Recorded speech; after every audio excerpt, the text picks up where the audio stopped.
I'm Natasha Kirchuk, and thanks for joining us from our studios in Israel. Coming up in today's newscast, Israel is closer than ever to reaching a deal with the U.S. on settlement construction. Israeli Fashion Week takes over Tel Aviv, and we'll reveal the top Israeli inventions throughout history.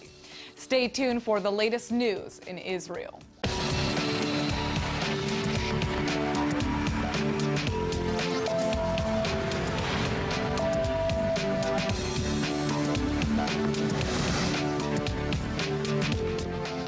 Israeli Prime Minister Benjamin Netanyahu is alleging that the United States and Israel will reach a policy understanding in the coming weeks regarding the curbing of West Bank settlement construction. ILTV's Aaron Porras has more on the Prime Minister's statements. Aaron, tell us some of the details. So basically, Israeli Prime Minister Benjamin Netanyahu has just met with American envoy Jason Greenblatt. The two are supposed to meet again before Greenblatt leaves back to the United States.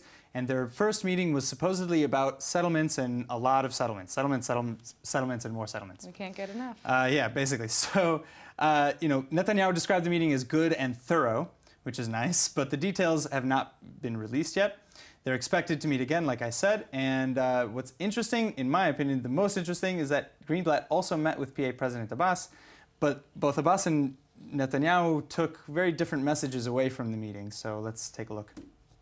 The details of the agreement are not yet available to the press, but an Israeli official with ties to the U.S.-Israel settlement talks says that, quote, there's no blank check from Trump for construction in the settlements, and that was known from the first minute Netanyahu entered the White House. We are looking for the common denominator with the Americans that will allow construction on the one hand, and on the other, promote the Trump administration diplomatic moves in many areas, end quote. Now, Aaron, I also understand the Palestinians claim that Trump is going to make a historic offer to Palestinian President Mahmoud Abbas next month. Is that correct? Yeah, well, the two leaders are slated to meet at the White House again next month. Senior official in Abbas's ruling Fatah party have claimed that the deal will include a halt to all Israeli settlement expansion in the West Bank. Like I said, that's a very different take than what Netanyahu and his cabinet have taken. But yeah, it's anybody's guess on what's going to happen. The Palestinian people seem unconvinced, however, that Trump can bring about a peaceful resolution to the Palestinian-Israeli conflict. In a survey conducted by the Palestinian Center for Policy and Survey Research, only 9% of respondents believe that Trump can actually relaunch Israeli-Palestinian peace negotiations, and that even if he could, 58% of Palestinians don't believe that the PA should return to direct negotiations without preconditions. 31% of Palestinians believe that the Trump administration will exacerbate Palestinian-Israeli tensions, leading to a flare-up of violence. The survey was conducted among 1,270 respondents and had a margin of error of 3%. During his presidential campaign, Trump repeatedly promised to move the United States Embassy to Jerusalem. So far, Washington has yet to confirm any details or even that such a historic move will take place. All right, now turning to Jerusalem, Israel has temporarily closed down an office in East Jerusalem after authorities say the office head was monitoring the sale of Palestinian property to Jews. The offices in question belong to Khalil Tufakci, a prominent Palestinian mapmaker and an ex-PA negotiator. Any official activity by the PA in the city of Jerusalem is illegal because it's a violation of Israel's sovereignty over the capital. The nation's internal security minister ordered the Palestinian map office be closed based on evidence that its operations were being funded by Ramallah. 65-year-old Jerusalem resident Khalil Tufakci was arrested and later released, though only after many documents and computers were seized. The office is accused of documenting all Palestinian-owned land on the east side of Jerusalem and passing on the names and details of the property owners suspected of planning to sell to Israelis to the Palestinian security forces. No charges were filed, however, and police have said that the office will be allowed to reopen later this week. A 2010 PA law deems any such sales from Palestinians to Israeli Jews as punishable by death, though executions seldomly take place.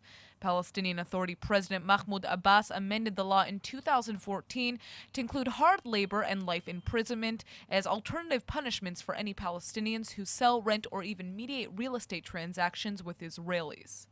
Palestinians are protesting the office closure, and PLO member Wasil Abu Yusuf is accusing Israel of trying to impose facts on the ground. اليوم عندما تغلق هذه المؤسسة الوطنية في المدينة المقدسة التابعة لبيت الشر هي تحاول طمس الحقائق المعلنة من قبل الشعب الفلسطيني، والتي هناك عناوين واضحة تماما في مدينة القدس لشعبنا الفلسطيني.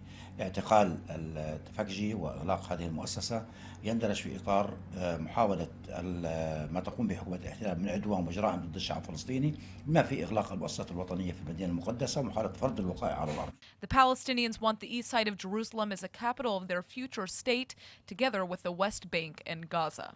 The libel suit filed by Israeli Prime Minister Benjamin Netanyahu and his wife Sarah is advancing now that the couple's taken to the stand to press their claims against a prominent journalist.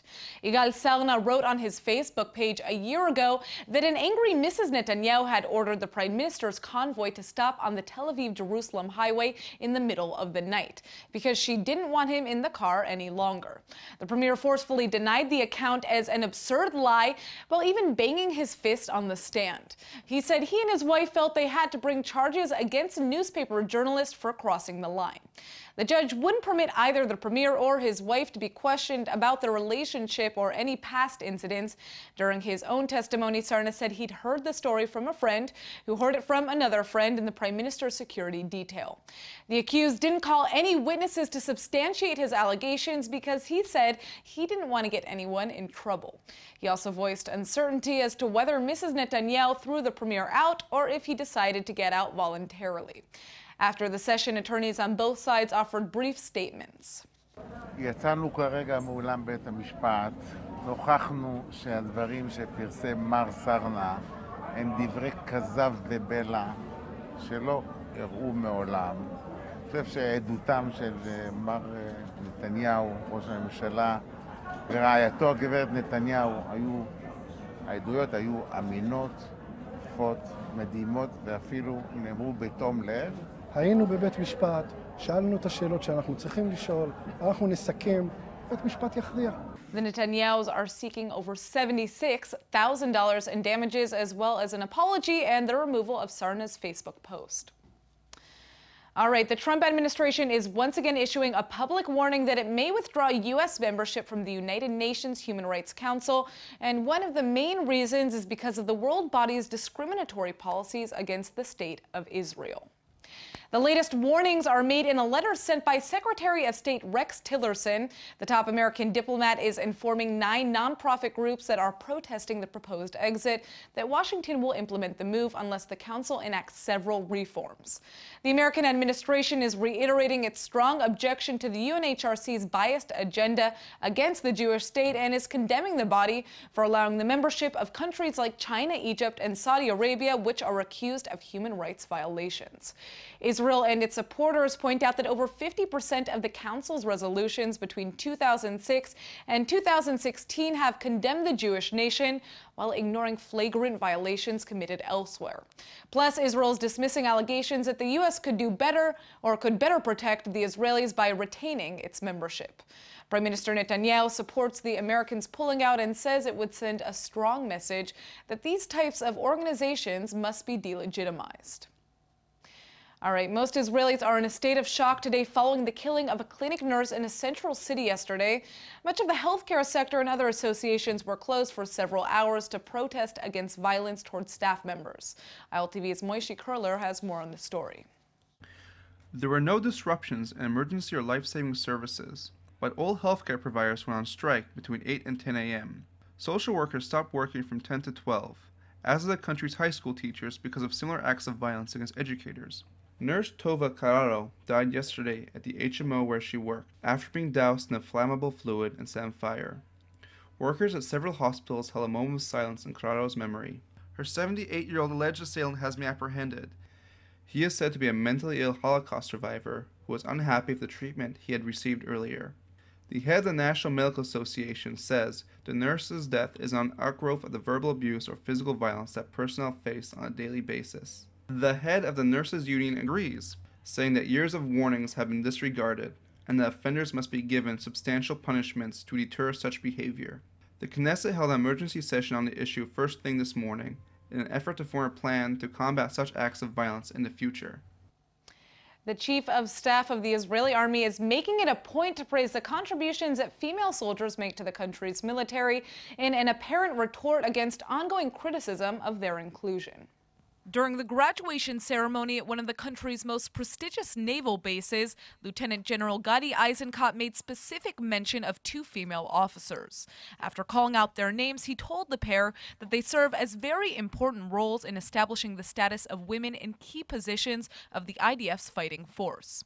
Alumni of the Intensive Academy program go on to command maritime vessels in defense of the nation's shores, as well as its offshore gas reserves and shipping routes. The military leaders remarks come in the wake of a televised interview with the co-director of a pre-army religious prep course. Rabbi Yigal Levinstein prompted a widespread outcry by claiming that army service makes women crazy and that those who do enlist aren't Jewish. He also claimed that no one will want to marry female soldiers, which is impossible to understand given that the majority of young women serve, including most of the nation's Jewish mothers.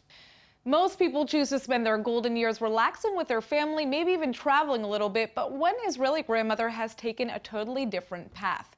Joining me in the studio today is Judith Bar, CEO and founder of Chafatzim, an online artisan furniture store. Judith started Chafatzim over 20 years ago, and today her store sells home accessories produced in Israel and a host of other countries all over the world. Judith, thank you so much for coming in. Thank you. All right, so let's begin. Tell us, why did you decide to open this type of business venture, especially when all of your friends were retiring?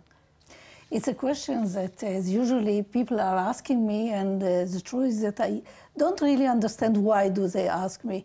I continue to work. The age is not exactly a point that I have to follow. It depends on the energy of my personality. It depends on capability. It depends on what do you like to do in life. Absolutely. And I mean, obviously, this is your passion. Can you tell us what inspired you to focus on furniture design more specifically? We are making the design not only in furniture, mainly in furniture, but not only. Also tableware and textiles, saying it's like we would like to say that your culture, it is the glass that do you drink from, and it is bed linens that you sleep, and the book that do you read. That's fair to say. So what are some of your favorite pieces that you guys have created on this website? I can say that the sofas are very interesting. It's our design, saying it is an Israeli design. What it is on the website that do you see, it's the design, it is Israeli, but the business are international. Beautiful. Thank you so much for coming in. Thanks to you. Yatar Israel is a new volunteer police division made up entirely of highly trained security personnel who give their time to make Israel safer. ILTV's Steve Leibowitz met Yatar organizers and got the rundown on the group's activities. Actually, with the last terror wave that we have in Israel, we see that the police force doesn't have enough body to cover all the areas in Israel. So they are making a lot of use of volunteers. Our unit is a unit of ATV racers, and what we are doing is helping the police, giving them the body for covering all the areas where they need us. And we are a volunteer unit, so the difference within the officers and the police officers and Yatar volunteers, it's only that we don't get paid. We do that for the country. We serve the country because this is what we feel we have to do. I remember serving in the Civil Guard back in the day, patrolling neighborhoods, kind of working in cooperation with the police. Is this at all like that? Well, when you think about a civil guard or about a mishmar ezrachi, as they call it, a community watch, you think about guys with batons and pepper spray. But in we had Chechi. We had this M1 rifle. Okay, that's going back. I wouldn't want to be caught with my pants down, so to speak, with that gun. Our guys are all coming from elite IDF units, secret service and secret police background, top combat soldiers that really come in to the unit without needing so much training and are able to very quickly get onto the streets. So it's very different. These people have jobs, so what they are doing is in their free time? Yes, they are fathers and mothers, and they are young people that they don't have families yet, but they all have a job. What's their motivation? The motivation is that we feel like everybody has this personal motivation. I think it's something very, for everybody can be more or less a different cause. But at the end, it's all the same. Like they feel very committed and they know about the situation that we live here in Israel. And they are 100%, like 300% motivated to serve the country. So they leave everything aside when there is a crisis, when there is a need for aid. They leave everything aside to serve the country. What about paying for all of the things that you need in order to make this operate? Well, that's a big issue. We as a nonprofit organization, which was started in 2015, also an Amuta in Israel and also 501c3 in the United States, are not allowed to receive funds from the government or any governmental body at this point. And so we, of course, have to raise the funds ourselves in order to pay for all of the personal gear that these guys need. Now, the police, obviously, they're thrilled with us. They can't give us monetary support, but they give us all of their infrastructure support, which is very, very critical to operations. All right, they say you should respect your elders, and now Israel has put that advice into law. Elderly Israelis will now be able to skip to the front of lines at public offices and stores, meaning you might want to start bringing grandma on your shopping trips. If you're over 80, forget standing in lines for service. The Knesset has passed a law saying those aged 80 plus will no longer have to wait on long lines at pharmacies, banks, post offices, stores, and other public offices. The law passed unanimously in the Israeli government, but the Minister of Social Equality says it's a shame that it even had to be passed. After all, it should be an obvious gesture to let the elderly cut the line. I guess we'll just all have to wait until the day when giving to our seniors becomes a norm. Just a couple of weeks ago, you may not have known that Israel had a baseball team, but even though the team has just been eliminated from the World Baseball Classic in an 8-3 game against Japan, fans are snatching up Team Israeli gear like it's nobody's business. It seemed pretty unlikely that the Israel baseball team would be able to keep the wins coming, given that they were set to play powerhouse Japan up to 2 times in the next 2 days. But the Cinderella squad has proven that magic can in fact happen, because even though the team is the lowest ranked to qualify for the World Baseball Classic, Israel beat out the higher-ranked Cuban, Dutch, Taiwanese, and South Korean teams in the first round of the tournament. After butchering Cuba, it was no surprise that sales of the Israeli team's gear and memorabilia have started to soar. Before each game, the players remove their caps for the Israeli national anthem to reveal matching kippas, and those kippas are now sold out. Then there's the Jew Crew t-shirts, which are in high demand too. There was a big spike in sales after ESPN's Darren Rovell tweeted out an image of Cody Decker decked out in the silly shirt. Most of the sales are supposed to be donated to a Jewish National Fund project to promote baseball in Israel.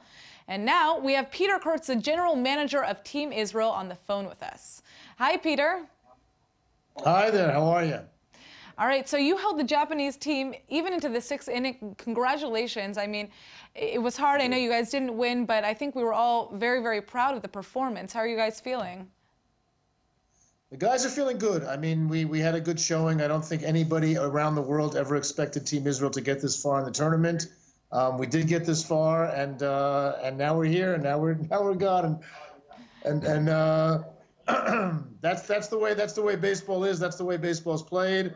And we're glad that we made it this far, and the guys are feeling good, and they're going out and celebrating a little bit tonight, enjoying themselves for the first time in the last 10 days or so. And well, now they can finally let loose, right? Exactly. They can finally let loose. We're all hugging and kissing each other and talking about 4 years from now meeting once again and trying to take over the WBC. Well, yeah, that's the question that was on my mind. I mean, what can we expect in the next tournament? What is going to happen from now until then? First of all, we're just taking back all the equipment that we had used.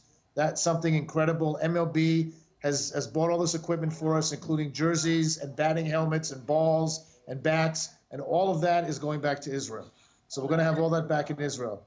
The second thing is, give me about 72 hours to just relax and sleep and get over all this, and all of my team here And then we'll think of what's the next step and how we're going to move this forward in order to leverage the whole WBC participation to make baseball grow more in Israel. That's our ultimate goal, to have more players in the WBC as Israelis for the next time, to have more people playing and participating in Israel in baseball, to build the fields in Israel, to improve the coaching, improve the level of play. Absolutely. Well, until then, we are all going to be wearing the kippas and the Jew crew T-shirts and wishing that we can meet your mascot or at least have him back on some of the fields over here. All right. Thanks so much for joining us. And congratulations again on the team's performance. You guys did great. Thank you. Good night, everybody. Bye-bye. All right. Happy birthday, Albert Einstein. Yesterday, the world-renowned physicist would have turned 138 years old, and his birthday also marked National Science Day in Israel. So in honor of the two big occasions, Israel's Ministry of Science, Technology, and Space is highlighting Israel's top inventions. It's no surprise that 61% of Israelis chose the Iron Dome as the most innovative Israeli invention. The advanced defense system blocks rockets from striking major population centers by shooting down missiles and shells mid-air. Not too shabby, right? Well, the Israeli navigation app is being listed as the second most important invention, which connects drivers to one another and helps prevent you from sitting in traffic or getting caught in a police trap. Third up on the list is the disc-on key, otherwise known as a flash drive. If you didn't know it, that everyday invention was made here in Israel. Other inventions that made the cut include Copaxone, a drug used to treat multiple sclerosis, drip irrigation, which helps farmers save water and fertilizer by allowing water to drop slowly to the roots of plants, and finally, Intel chips, you know, the little old processing systems that your computer needs to work. No big deal. Well, it's fair to say there are a million more Israeli inventions that could be highlighted, but for now, I'll have to save my breath for next time. All right, guys, Fashion Week in Israel. It's Fashion Week in Israel, and hundreds of fashionistas from around the world are in Tel Aviv to see what Israeli designers have to offer. Here's a look at what's been happening over the past 2 days, but first, ILTV's Emmanuel Kadosh joins us. She has been at Fashion Week the entire time. Tell us about it. Yes, I have. I was there. It was amazing. You know, I've been to a few Fashion Weeks in New York, but Israel, it feels like home. It's really nice to be here and see all of the designers. We got to, you know, after the show, go and meet some of them and interview them, ask them, you know, some of their inspirations. So who were some of the big designers that were there that you saw? We saw Gadi Elimelech, which is an amazing, amazing, amazing designer. So it was such an honor to be with him. Who else? Chana Merules, who designs more religious wear. We met Gideon Aberson, who's huge internationally, so it was such an honor to be there. Mesquite, which was, you know, one of the starting brands here in Israel when Israel just, you know, became a state. So it was so amazing, and it was such an honor to be there. Absolutely. Well, let's take a look at some video of the actual event, and if people want to see more, yes, they should turn definitely. into your show, right? Next week, we're going to be showing the Fashion Week show. We're going to be having all the interviews, all the people that went and saw, the models, everybody that was there, so stay tuned. Absolutely. All right, let's check it out.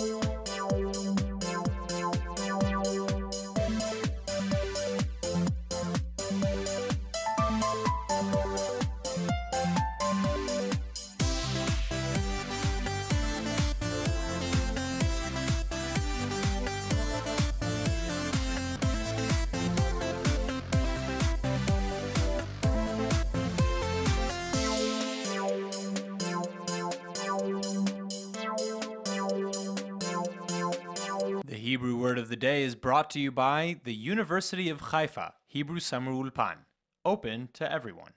And now for our Hebrew word of the day. New legislation in Israel says that the elderly can now skip to the front of long lines in public offices, stores, pharmacies, and more. And that brings us to today's word, ledaleg, meaning to skip. Ledaleg literally translates to skip, jump, pass over, omit, and hop. So just like in English, there are a ton of useful sentences with ledaleg. You can daleg or skip past a long line, or over the annoying commercials on YouTube, or maybe you and your significant other could romantically daleg through the park. No matter how you choose to ledaleg, we just hope you remember not to daleg through your daily news from Israel. All right, let's go ahead and take a look at the weather forecast. Tonight should be partly cloudy to cloudy with scattered light showers and a low of 52 or 11 degrees Celsius. You can expect tomorrow to be the same with a high of 65 or 18 degrees Celsius. All right, that's it for today's news. Today's exchange rate is 3.66 shekels to the American dollar. Remember to sign up for our daily newsletter at iltv.tv. Thanks for watching and see you next time.